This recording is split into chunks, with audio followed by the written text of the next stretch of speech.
ফয়জান অবাক হয়ে গেল। কি বলছো? লায়লা বলল, আমার মনে হয় ওই শেখ আব্দুল্লাহ একজন জিন, আমার বাবার পাঠানো, যে আমাদের মিলন আটকাতে চায়। ফয়জানের মাথায় সবকিছু ঘুরপাক খেতে লাগলো। শেখ আব্দুল্লাহ কি একজন জিন ছিলেন? তিনি কি তাকে ধোঁকা দিচ্ছিলেন? লায়লা, তুমি কি আমাকে সত্য বলছো? লায়লা তার চোখের দিকে তাকালো। হ্যাঁ ফয়জান, আমি কসম খাচ্ছি, আল্লাহর কসম। ফয়জান এই জটিল পরিস্থিতিতে ফেঁসে গেল।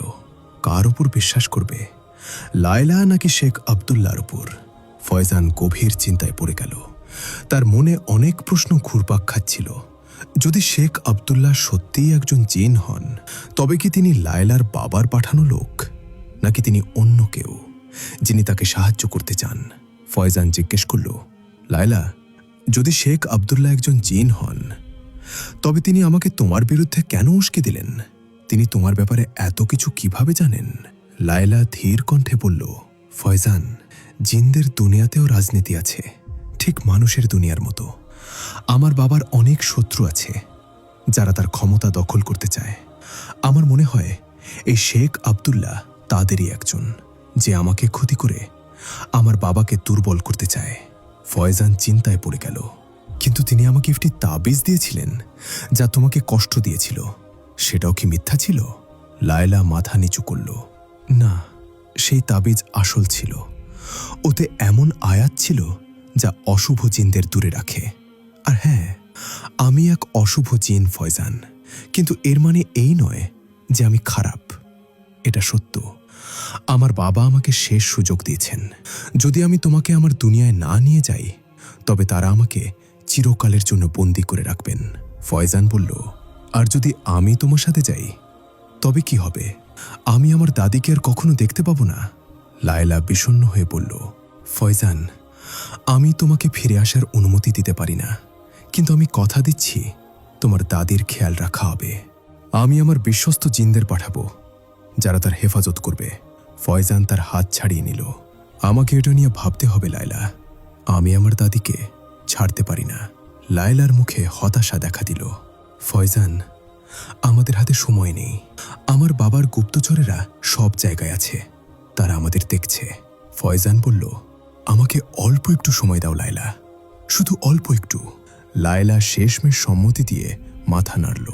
ঠিক আছে ফয়জান, কিন্তু তাড়াতাড়ি করো, আমরা দুজনেই বিপদে আছি। হঠাৎ বিকট শব্দ হলো, যেন আকাশ ফেটে গেছে। লায়লা ভয় পেয়ে গেল। তারা এসে গেছে। ফয়জান, আমার বাবার গুপ্তচরেরা, আমাদের এক্ষুনি যেতে হবে। আকাশে কালো মেঘ ছেয়ে গেল এবং বিদ্যুৎ চমকাতে লাগলো। কুয়া থেকে এক অদ্ভুত আলো বের হতে শুরু করলো। ফয়জান পকেটে রাখা থলেটি স্পর্শ করল। শেখ আব্দুল্লাহ বলেছিলেন এতে একটি তাবিজ আছে যা তাকে লায়লার জাদু থেকে বাঁচাবে। কিন্তু যদি শেখ আব্দুল্লাহ নিজেই একজন জিন হন, তবে কি এই তাবিজটিও একটি ফাঁদ? হঠাৎ অন্ধকার থেকে একটি আওয়াজ এলো, ফয়জান, সে তোমাকে ধোঁকা দিচ্ছে। এটি শেখ আব্দুল্লাহ ছিলেন, যিনি দ্রুত তাদের দিকে আসছিলেন। লায়লা চিৎকার করে উঠল, দেখো ফয়জান, সে এসে গেছে, সে আমার বাবার গুপ্তচর। শেখ আব্দুল্লাহ ফয়জানের কাছে পৌঁছালেন। ফয়জান, সে মিথ্যা বলছে, সে তোমার আত্মার উপর দখল নিতে চায়। ফয়জান হতভম্ব হয়ে গেল। কে সত্য বলছে, লায়লা না শেখ আব্দুল্লাহ? শেখ আব্দুল্লাহ হাত বাড়িয়ে দিলেন। ফয়জান, তাড়াতাড়ি ওই তাবিজটি ছুঁড়ে মারো এবং আউযুবিল্লাহি মিনাশ শাইতানির রাজিম বলো। লায়লা ফয়জানের হাত ধরল। না ফয়জান, ওকে বিশ্বাস করো না, ও তোমাকে আমার কাছ থেকে দূরে নিয়ে যেতে চায়। ফয়জান দুজনকে দেখল। তার মাথায় প্রশ্নের ঝড় বইছিল। সত্য কি? কে তার বন্ধু আর শত্রু? হঠাৎ আরো একটি কণ্ঠস্বর শোনা গেল, একজন বয়স্ক মানুষের কণ্ঠ। ফয়জান, বাবা! ফয়জান ঘুরে তাকালো। সেখানে কিছুটা দূরে তার দাদি দাঁড়িয়েছিলেন। দাদি, আম্মা, আপনি এখানে কি করছেন? তার দাদি এগিয়ে এলেন। বাবা, আমি তোমার অপেক্ষা করছিলাম। যখন তুমি বাড়ি ফিরলে না, আমার চিন্তা হলো। লায়লা এবং শেখ আব্দুল্লাহ দুজনেই ফয়জানের দাদিকে দেখে অবাক হয়ে গেলেন। দাদি ধীরে ধীরে তাদের দিকে তাকালেন। তাহলে এই সেই জিন মেয়ে যে তোমাকে ধোঁকা দিয়েছে। তিনি লায়লার দিকে ইঙ্গিত করে বললেন। তারপর শেখ আব্দুল্লার দিকে ঘুরে বললেন, আর তুমি যে নিজেকে মানুষ বলে পরিচয় দাও, তুমিও একজন জিন, তাই না? ফয়জান অবাক হয়ে গেল। দাদি আম্মা, আপনি কিভাবে জানলেন? দাদি হাসলেন। বাবা, আমি অতটাও বোকা নই। আমি জানতাম তুমি কোনো বিপদে আছো। আমি তোমার চিন্তা করছিলাম, তাই আমি তোমার পিছু নিলাম। ফয়জান লায়লার দিকে তাকালো, যে তখনও দাঁড়িয়ে ছিল। তার চোখে পানি ছিল। লায়লা, তুমি আমার সাথে মিথ্যা বলেছ। লায়লা মাথা নিচু করে নিল। ফয়জান, আমি মিথ্যা বলিনি যে আমি তোমাকে ভালোবাসি। এটা সত্য। কিন্তু হ্যাঁ, আমি তোমাকে আমার দুনিয়ায় নিয়ে যেতে চেয়েছিলাম, কারণ আমি তোমাকে আমার কাছে রাখতে চেয়েছিলাম। ফয়জান তার দাদির হাত শক্ত করে ধরল। আমাকে মাফ করো লায়লা, কিন্তু আমি আমার দুনিয়া ছাড়তে পারবো না। দাদি কুরআন শরীফ উপরে তুলে আয়াতুল কুরসি পড়া শুরু করলেন। আল্লাহ লা ইলাহা ইল্লা হুয়াল হাইয়ুল কাইয়ুম। যেমন যেমন তিনি আয়াত পড়তে থাকলেন, লায়লা এবং শেখ আব্দুল্লাহ দুজনেই অস্থির হতে শুরু করলেন। তাদের মুখে যন্ত্রণার ছাপ ফুটে উঠল। হঠাৎ তীব্র আলো জ্বলে উঠল এবং ফয়জান যখন আবার তাকালো, লায়লা এবং শেখ আব্দুল্লাহ অদৃশ্য হয়ে গিয়েছিলেন। কুয়াটিও এখন সাধারণ কুয়ার মতো দেখাচ্ছিল, কোনো অদ্ভুত আলো ছাড়াই। দাদি দীর্ঘশ্বাস ফেললেন এবং কুরআন শরীফ বুকে জড়িয়ে ধরলেন। চলো বাবা, এখন সব ঠিক আছে। ফয়জান দাদির সাথে বাড়ির পথে রওনা হল। হৃদয়ে অদ্ভুত এক অনুভূতি, স্বস্তি এবং দুঃখের মিশ্রণ। অনেক দিন কেটে গেল। ফয়জান তার দাদির সাথেই রইল। সে তাকে সব রকমভাবে খুশি রাখার চেষ্টা করত, কিন্তু তার হৃদয়ে অদ্ভুত এক শূন্যতা ছিল, যেন কিছু হারিয়ে গেছে। একদিন যখন সে জঙ্গল থেকে কাঠ সংগ্রহ করে ফিরছিল, তার পা পুরনো কুয়ার দিকে মোড় নিল। সে সেখানে গেল, কিন্তু কুয়াটি এখন একটি সাধারণ কুয়া ছিল, যাতে পানি ছিল। একদিন যখন সে মসজিদ থেকে নামাজ পড়ে ফিরছিল, তার দেখা হলো এক মেয়ের সাথে, যে তাদের গ্রামে নতুন এসেছে।